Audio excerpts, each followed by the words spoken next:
तो हेलो दोस्तों, ABC coaching YouTube channel में आप सभी का स्वागत है। आप लोग कैसे हैं? आशा करता हूं आप लोग स्वस्थ और मस्त होंगे। बच्चों, इस वीडियो में कक्षा 9वीं विषय विज्ञान यानी साइंस के मॉडल पेपर का कंप्लीट आंसर देखने वाले हैं, जो कि जैक बोर्ड की तरफ से जारी किया गया है। तो सभी विद्यार्थी इस वीडियो में शुरू से लेकर अंत तक बने रहेंगे। साथ ही बच्चों, मॉडल पेपर को आप लोगों ने अभी तक डाउनलोड नहीं किया है तो टेलीग्राम पर प्रोवाइड करा दिया गया है। टेलीग्राम का लिंक डिस्क्रिप्शन में दिया गया है, जाइए वहां से आप लोग जो है मॉडल पेपर को डाउनलोड कर लीजिए। और मॉडल पेपर को आप लोगों को अच्छे से तैयार करना बहुत ही ज्यादा जरूरी है, क्योंकि दोस्तों इसी से जो है आपकी बोर्ड एग्जाम में जो है प्रश्न जो है दिए जाएंगे। ठीक है, चलिए बच्चों, क्वेश्चन को जाने से पहले आपसे भी रिक्वेस्ट है कि चैनल पर नए हैं, चैनल को सब्सक्राइब करने के साथ बेल आइकन को प्रेस जरूर कर लीजिएगा। वीडियो को लाइक अपने सभी दोस्तों के साथ शेयर भी जरूर करते जाएंगे। तो देखिए बच्चों, सबसे पहला सवाल हमारे स्क्रीन पर दिया गया है कि एक वस्तु r त्रिज्या के वृत्ताकार पथ में घूम रही है, आधे वृत्त के बाद उसका विस्थापन होगा। तो दोस्तों, आधे वृत्त के बाद जो है उसका विस्थापन क्या हो जाएगा? 2r हो जाएगा। ठीक है, यानी कि त्रिज्या यहाँ पे वृत्ताकार के पथ में जो है घूम रही है। क्या है? त्रिज्या जो है वो वृत्ताकार पथ में जो है घूम रही है। तो यहाँ पे क्या हो जाएगा दोस्तों, इसका जो r होगा ना, ये इसका जो विस्थापन होगा ये क्या हो जाएगा? दुगुनी हो जाएगी ना। तो दुगुनी हो जाएगी, तो दुगुनी जब होगा तो क्या हो जाएगा? r जो है यहाँ पे है 2r हो जाएगा। ठीक है, तो ऑप्शन नंबर सी इसका सही आंसर व सटीक आंसर होगा। ठीक है, इसको आप लोग नोट करते जाएंगे। कि अगला सवाल है कि वेग के प्रति सेकंड परिवर्तन की दर कहलाती है, तो इसको हम लोग कहते हैं त्वरण। ठीक है, ऑप्शन जो है डी इसका सही उत्तर होगा। अगला सवाल दिया गया है दोस्तों, आप हमारे स्क्रीन पर देख सकते हैं कि निम्न में से किसकी एसआई मात्रक जो है मीटर प्रति सेकंड स्क्वायर होता है, यानी कि m/s² होता है, मीटर प्रति सेकंड स्क्वायर कहते हैं। तो देखिए किसके एसआई मात्रक होता है, ये तो मैंने कई बार आपको बताया कि त्वरण का एसआई मात्रक जो होता है मीटर प्रति सेकंड स्क्वायर होता है। ऑप्शन बी इसका सही आंसर होगा। अगला सवाल देखिए दोस्तों, दिया गया है कि दूरी समय ग्राफ का ढलान किसका मान बताता है। तो देखिए दूरी ग्राफ का ढलान जो है किसका मान को दर्शाता है, तो इसलिए जो है किसका दर्शाता है? वेग को दर्शाता है। ठीक है, तो ऑप्शन जो है सी इसका सही आंसर होगा। अगला सवाल दिया गया है कि न्यूटन गति का प्रथम नियम से किसकी परिभाषा मिलती है। तो न्यूटन गति के प्रथम नियम से जो है जड़त्व की परिभाषा मिलती है। ऑप्शन जो है ए इसका सही उत्तर होगा। अगला सवाल दोस्तों दिया गया है कि किसी पिंड का जड़त्व निर्भर करता है। तो किसी पिंड का जड़त्व जो है वो वस्तु का द्रव्यमान पर जो है निर्भर करता है। ऑप्शन बी इसका सही उत्तर होगा। अगला सवाल दिया गया है कि न्यूटन का गति का कौन सा नियम बल की परिभाषा देता है। तो इसका आंसर जाएगा ऑप्शन नंबर बी, न्यूटन की गति का दूसरा नियम जो है बल को परिभाषित करता है। ऑप्शन बी इसका सही व सटीक आंसर होगा। इसको आप लोग नोट करते जाएंगे। चलिए बच्चों, अगला सवाल देखें। आप दिया गया है कि 10 मीटर प्रति सेकंड की गति से चलने वाले जो है 0.5 किलोमीटर द्रव्यमान वाले पिंड का संवेग क्या होगा। देखिए बच्चों, यह जो सवाल दिया गया है ना आपके न्यूमेरिकल है, और ये सवाल प्रीवियस ईयर की बोर्ड परीक्षा में पूछे जा चुके हैं। तो इसलिए दोस्तों इसको आप लोग जो है कॉपी में नोट कर लीजिएगा, इसको अच्छे से आप लोगों को समझना है। देखिए दोस्तों, यहाँ पे क्या कह रहा है कि 0.5 किलोग्राम द्रव्यमान वाले, तो इसको क्या करेंगे? 0.5 गुना करेंगे 10 मीटर। ठीक है, 10 मीटर इसको करेंगे क्या हो जाएगा? 50 किलोमीटर जो है 50 किलोमीटर प्रति सेकंड स्क्वायर हो जाएगा। ठीक है, क्योंकि जड़त्व में आएगा ना, तो इसका जो है जड़त्व ऐसा मात्रक होता है मीटर प्रति सेकंड स्क्वायर, इसलिए इसका आंसर क्या हो जाएगा? ऑप्शन नंबर डी जो है इसका राइट आंसर होगा, एकदम सटीक आंसर होगा। ठीक, इसको नोट करते जाएंगे। चलिए आगे बढ़े। तो अगला सवाल दोस्तों यहाँ पे देखिए दिया गया है कि जब कोई बस जो है विराम से चलती है तो अचानक उस पर खड़े यात्री बस में पीछे की ओर झुक जाते हैं, ये किस नियम का उदाहरण है? तो देखिए बच्चों, मैं बता दूं कि बस जो है वो विराम अवस्था में है और इसके साथ साथ यात्री भी जो है विराम अवस्था है, लेकिन अचानक जो है क्या है कि बस जो है चल पड़ती है, तो जितने भी खड़े यात्री हैं ये क्या होता है कि पीछे की ओर जो है झुक जाती है। उसका मुख्य कारण ये होता है कि दोस्तों यह जो है अचानक से बस जो है गतिशील में आ जाता है, लेकिन यात्री जो है विराम अवस्था में होता है और उसका जो पैर होता है, निचले वाला जो भाग होता है यानी कि पैर जो होता है वो अचानक गति की दिशा में आ जाता है। तो इसलिए दोस्तों उसका जो ऊपरी भाग है ना, तो वो क्या है? विराम अवस्था में रहता है। तो ये क्या होता है कि पीछे की ओर झुक जाता है। और यह जो नियम होता है, यह नियम न्यूटन गति के तीसरा नियम को बोधित करता है। ठीक है, तो ऑप्शन नंबर सी जो है इसका सही आंसर होगा। ठीक, इसको नोट कर लीजिए।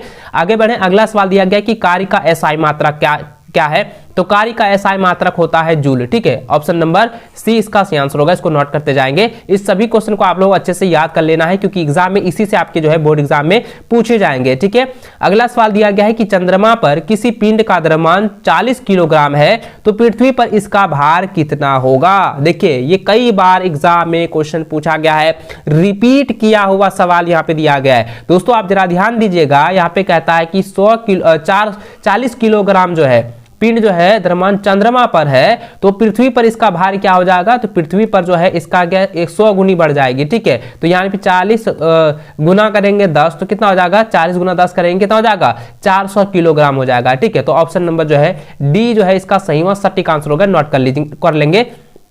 आगे बच्चों देखें, यहाँ पे दिया गया है कि जब कोई पिंड कंपन करता है तो यह आसपास की हवा को संपीड़ित करता है तब और एक उच्च घनत्व क्षेत्र बनाता है जिसे के रूप में जाना जाता है। तो जिसे जो है किस रूप में जाना जाता है, ये जो सवाल है ना आपकी बहुत इंपॉर्टेंट सवाल है, रिपीटेड क्वेश्चन दिया गया है। यह जो है क्या होता है कि जिसे संपीड़न के रूप से में जाना जाता है, तो ऑप्शन नंबर जो है ऑप्शन नंबर डी जो है इसका सही आंसर होगा, नोट कर लेंगे। चलिए आगे बढ़े हैं दोस्तों। अगला सवाल यहां देख सकते हैं, दिया गया है कि वह घटना जहां उत्पन्न ध्वनि परावर्तन के कारण जो है पुनः सुनाई देती है, वह घटना जहां उत्पन्न ध्वनि परावर्तन के कारण सुनाई देती है क्या कहलाती है, तो यह जो कहलाती है बच्चों यह गुंज कहलाती है। ठीक है, क्या कहलाती है, गुंज कहलाती है। दोस्तों आपने देखा होगा कि किसी बंद कमरे में अगर आप जो है चिल्लाते हैं तो यहाँ पे जो है आवाज क्या होता है कि दीवारों से टकराकर जो है गूंजने लगता है। तो जिसका जो है गूंजने लगता है ये क्या होता है कि ध्वनि जो होता है वो उत्पन्न तो होता है, वो परावर्तन के कारण आपको सुनाई देता है जिसको हम लोग गूंजना कहते हैं। ठीक है, तो यहाँ पे ऑप्शन नंबर सी जो है इसका सही आंसर होगा।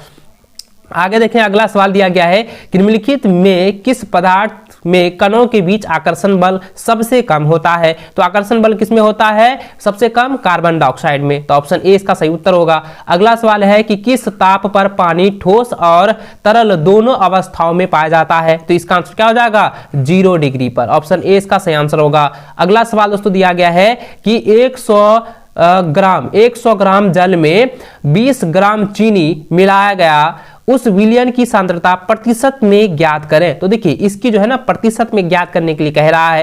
ये बहुत इंपॉर्टेंट सवाल है दोस्तों, और ये जो है ना आपके एग्जाम में पूछे जाएंगे। मैंने पहले भी आपको न्यूमेरिकल ये वाला बताया हुआ था, तो इसका आंसर क्या हो जाएगा, 16.5% हो जाएगा, यानी कि 16.2/3% होगा। ठीक है, इसको आप लोग नोट कर लीजिएगा। 16 कितना 48 और 2 कितना होता है 50 होता है। मैं आपको बता देता हूँ, देखिए यहाँ पे आपको करना क्या है, देखिए इसको करना क्या है बच्चों, आपको क्या करना है, देखिए जरा ध्यान दीजिएगा। ये 100 है, ठीक है, यहाँ पे जरा ध्यान दीजिएगा, 20 बट्टा कितना हो गया 100 ना, तो 20 बट्टा 100 इसको आप लोग कटाते जाइएगा। उसके बाद यहाँ पे गुना कितना हो जाएगा, प्रतिशत में ना, प्रतिशत में निकाल दीजिएगा। ठीक है, तो इसका आंसर निकल जाएगा। चलिए बच्चों आगे बढ़े। अगला सवाल दिया गया है कि घनत्व का एसआई मात्रक क्या है, तो घनत्व का एसआई मात्रक क्या होता है बच्चों, घनत्व का एसआई मात्रक होता है, क्या होता है, केजी प्रति घन मीटर होता है। ठीक है, केजी प्रति क्या होता है, घन मीटर होता है, यानी कि केजी ऑब्लिक होता है एम पर क्यू होता है, यही ना होता है। तो क्या हो जाएगा, ऑप्शन नंबर सी जो है इसका सही व सटीक आंसर होगा, नोट करते जाएंगे। चलिए आगे बढ़े। अगला सवाल दिया गया है कि दिए गए कौन गुणधर्म निलंबन है, तो कौन जो गुणधर्म जो है वो निलंबन को दर्शाता है, तो इसका आंसर क्या आ जाएगा, यह एक विसमांगी मिश्रण है। यह क्या होता है, निलंबन को दर्शाता है। ऑप्शन सी जो है इसका सही आंसर होगा। अगला सवाल दोस्तों दिया गया है कि कपूर और नमक के मिश्रण को किस विधि द्वारा अलग करेंगे, तो ये जो है ऊर्ध्वपातन के विधि द्वारा जो है इसको हम लोग अलग करेंगे। ठीक है, आगे बढ़े। अगला सवाल दिया गया है कि द्रव्यमान संख्या बराबर होता है, तो द्रव्यमान संख्या किसकी बराबर होती है, तो द्रव्यमान संख्या जो है इलेक्ट्रॉन और प्रोटॉन की संख्या के बराबर होता है। ऑप्शन जो है डी इसका सही आंसर होगा। द्रव्यमान संख्या बराबर होता है किसका, इलेक्ट्रॉन और प्रोटॉन की संख्या के बराबर होता है। ऑप्शन डी इसका सही आंसर होगा। अगला सवाल दिया गया है कि NH3 का आणविक द्रव्यमान क्या होगा। देखिए NH3 का आणविक द्रव्यमान पूछा गया है, इसका आंसर क्या होगा दोस्तों, NH3 का आणविक द्रव्यमान क्या होता है, यह होता है 17। ठीक है, 17 U होता है। ऑप्शन जो है डी इसका सही उत्तर होगा। इसको आप लोग नोट करते जाएंगे, इसको आप लोग याद कर लीजिएगा। आगे बढ़े। अगला सवाल दिया गया है कि स्थिर अनुपात का नियम या निश्चित अनुपात का नियम क्या है, ये कई बार एग्जाम में पूछा गया है। इसका आंसर हो जाएगा रासायनिक पदार्थ में तत्व हमेशा द्रव्यमान के अनुसार निश्चित अनुपात में मौजूद होते हैं। ऑप्शन बी जो है इसका सही उत्तर होगा। ठीक है, चलिए आगे बढ़े। अगला सवाल दोस्तों देख सकते हैं, दिया गया है निम्नलिखित में से कौन 36 ग्राम जल का सही प्रतिनिधित्व करता है, तो 36 ग्राम जल का सही प्रतिनिधित्व कौन करता है, 2 मोल जल करता है। ठीक है, तो ऑप्शन जो है ए इसका सही आंसर होगा, सही उत्तर होगा। अगला सवाल दिया गया है कि न्यूटन पर आवेश रहता है, न्यूटन पर दोस्तों हमेशा 0 आवेश होता है। ठीक है, याद रखेंगे न्यूटन पर हमेशा क्या होता है कि जीरो आवेश होता है। अगर न्यूटन यहाँ पे जरा ध्यान दीजिएगा, ये सवाल आपके एग्जाम में पूछे जा चुके हैं, ये सवाल आपके एग्जाम में रिपीट हो चुका है, ठीक है, इसको आप लोग याद कर लीजिएगा, रट लीजिएगा। आगे बढ़े, अगला सवाल दोस्तों दिया गया है कि अल्फा कण क्या है, तो व्हाट इज एन अल्फा पैरेटिकल, तो यानी कि अल्फा कण क्या होता है। तो अल्फा कण क्या होता है बच्चों, अल्फा कण जो है वो धनावेशित हीलियम परमाणु का होता है, ठीक है। तो ऑप्शन जो है डी इसका सही उत्तर होगा, इसको आप लोग नोट कर लेंगे। अगला सवाल तो दिया गया है कि किसी तत्व के समस्थानिकों के द्रव्यमान में अंतर की भिन्न संख्या के कारण होता है। तो किसका होता है बच्चों, ये देखिए द्रव्यमान के अंतर न्यूट्रॉन की भिन्न संख्या के कारण होता है। तो ऑप्शन जो है इसका सही उत्तर होगा न्यूट्रॉन, ठीक है, याद रखेंगे। अगला सवाल दोस्तों दिया गया है कि कोशिका भित्ति बनी होती है, तो कोशिका भित्ति जो है वो सेल्यूलोज की बनी होती है। ऑप्शन सी इसका सही उत्तर होगा। बहुत इंपॉर्टेंट सवाल है, रिपीटेड सवाल है, एग्जाम में पूछे जा चुके हैं। अगला सवाल दोस्तों दिया गया है कि निम्नलिखित में से किस कोशिकांग को अपना डीएनए तथा राइबोसोम होता है। तो किस कोशिकांग को जो है अपना डीएनए और राइबोसोम होता है, ये सवाल पूछा गया है। बहुत इंपॉर्टेंट सवाल है, रिपीटेड क्वेश्चन पूछा गया है। तो इसका आंसर हो जाएगा प्लास्टिड, ठीक है। देखिए प्लास्टिड का क्या होता है, प्लास्टिड कोशिकांग में डीएनए और राइबोसोम अपना होता है, ठीक है, इसको आप लोग नोट कर लीजिएगा। ऑप्शन बी इसका सही उत्तर होगा। चलिए आगे बढ़े। अगला सवाल तो दिया गया है कि किसी कोशिका में 16 क्रोमोसोम है, उस कोशिका में अर्धसूत्री विभाजन के फल स्वरूप बने संतति कोशिका में कितने क्रोमोसोम होंगे। ये बहुत बार एग्जाम में पूछा गया है। तो 8 क्रोमोसोम होंगे। कितने होंगे, 8 होंगे। ऑप्शन ए इसका सही उत्तर होगा।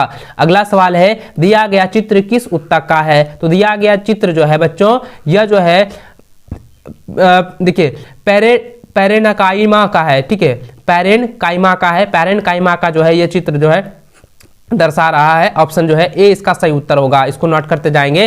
चलिए आगे बढ़े दोस्तों। अगला सवाल दिया गया है कि बादाम का छिलका किस उत्तक का बना होता है। तो बादाम का छिलका जो है देखिए स्क्लेरे काइमा का बना होता है, ठीक है। ऑप्शन जो है सी इसका सही उत्तर होगा। अगला सवाल 32 नंबर दिया गया है कि मांसपेशियों को अस्थियों से जोड़ने वाले संयोजी उत्तक को क्या कहते हैं। संयोजी उत्तक को कहते हैं कंडरा, ठीक है, क्या कहते हैं, कंडरा कहते हैं। ऑप्शन बी इसका सही उत्तर होगा, ठीक है, इसको आप लोग जो है नोट कर लीजिएगा। और ठीक है, उसके बाद अंग्रेजी में अगर दिया रहा है तो इसको आप लोग याद रखेंगे टेंडोन, इसको क्या कहते हैं, टेंडोन भी कहते हैं, ठीक है, इसको नोट कर लेंगे। चलिए आगे बढ़े। अगला सवाल 33 नंबर दिया गया है, जीवों के वर्गीकरण के लिए सर्वाधिक मूलभूत लक्षण क्या हो सकता है। तो इसका आंसर हो जाएगा उनकी कोशिका संरचना जो है वो मूलभूत लक्षण हो सकता है। ऑप्शन जो है बी इसका सही उत्तर होगा। अगला सवाल 34 नंबर है कि नील हरित शैवाल किस वर्ग में आते हैं। तो नील हरित शैवाल दोस्तों किस वर्ग में आते हैं। तो दोस्तों ये जो है मोनेरा, ठीक है, मोनेरा वर्ग में आते हैं। इसको क्या याद रखेंगे, किस में आता है, मोनेरा वर्ग में आता है। तो देखिए यहाँ पे ऑप्शन किस में दिया गया, ऑप्शन नंबर ए में दिया हुआ है, ठीक है, इसको आप लोग याद करते जाएंगे, इसको आप लोगों को रट लेना है, रिवीजन अच्छे से आप लोगों को कर लेना है। अगला सवाल दोस्तों देखिए दिया गया है कि जंतु जगत का सबसे बड़ा संघ कौन है। तो जंतु जगत का सबसे बड़ा संघ होता है आर्थ्रोपोडा। क्या होता है, आर्थ्रोपोडा होता है। ऑप्शन बी इसका सही उत्तर होगा। अगला सवाल 36 नंबर दिया गया है कि दिए गए कौन से रोग वायरस से होते हैं। तो देखिए कौन से रोग जो है वायरस से होते हैं। तो वायरस से कौन सा रोग होता है, कोरोना, ठीक है, तो ये होता है ऑप्शन नंबर डी, ठीक है, कोरोना जो है वायरस रोग है, ठीक है, इसको ऑप्शन नंबर डी इसका सटीक आंसर होगा, याद कर लेंगे। अगला सवाल दिया गया कि संक्रामक रोग के उदाहरण है।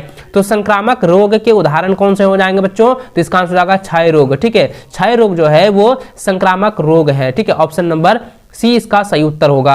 अगला सवाल 38 नंबर दिया गया है कि ग्रीन हाउस गैस है। तो ग्रीन हाउस गैस क्या होता है, कार्बन डाइऑक्साइड, ठीक है, ऑप्शन सी जो है इसका सही उत्तर होगा। कार्बन डाइऑक्साइड क्या है, ग्रीन हाउस गैस है, ठीक है। अगला सवाल है कि दिए गए पोषक पदार्थ में पौधों के लिए कौन बृहत पोषक पदार्थ है। तो इसका आंसर क्या हो जाएगा बच्चों, यह हो जाएगा नाइट्रोजन। नाइट्रोजन क्या है, एक बृहत पोषक पदार्थ है। ऑप्शन ए इसका सही उत्तर होगा।